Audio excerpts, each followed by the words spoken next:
Hi, I'm Dr. Rachel Tate coming to you from Rheumatology Winter Clinical Symposium 2019 in Maui. And today I have the privilege of interviewing Dr. Brian Abe regarding his poster. Brian, thank you for being here. And tell me a little bit about what brought you here. What's your poster about? Sure. So my poster, it's about a case of dermatomyositis with rapidly progressive interstitial lung disease.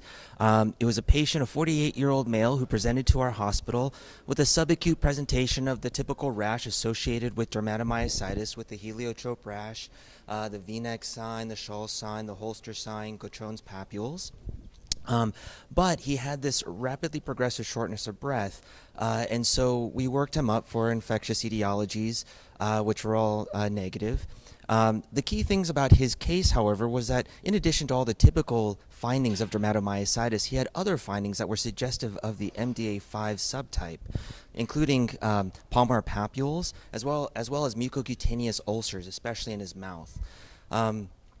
We recognized this fairly early on, and because his oxygen requirements increased very rapidly within 24 hours, we decided to treat urgently, immediately, with high-dose immunosuppression.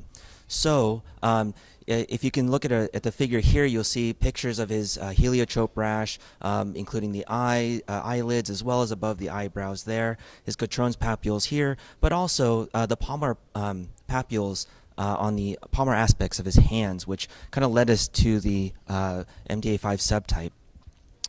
Initial CT, when we saw it, showed these peripheral kind of ground glass opacities that actually within 24 hours, when we repeated the CT, rapidly progressed. He was actually intubated on hospital day 2, and we started a gram of Solu-Medrol for 3 days. We started tacrolimus, something that the Japanese groups have shown to be somewhat effective for rapidly progressive ILD, MDA5 subtype, as well as IVIG and IV cyclophosphamide.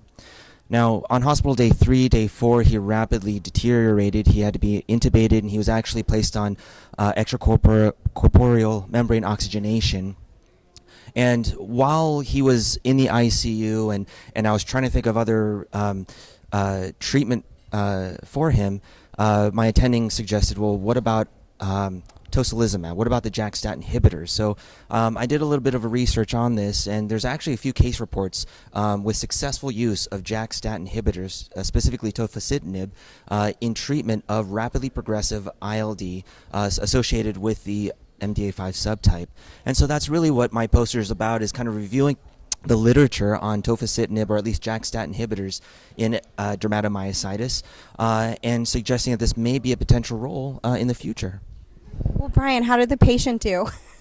Unfortunately, on hospital day about 12, he had multiple complications because of the ECMO. He was on heparin. Because of his oral ulcers, we decided to place a tracheostomy.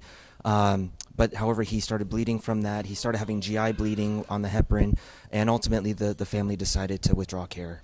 Well, I'm really sorry to hear that, but it seems now we have an additional case study about JAK-STAT and how it may be effective in these types of patients. Thank you so much for sharing your expertise and your knowledge. I really look forward to hearing more about this in the future. Thank you. And check us out on rheumnow.com and coming to you live from Maui.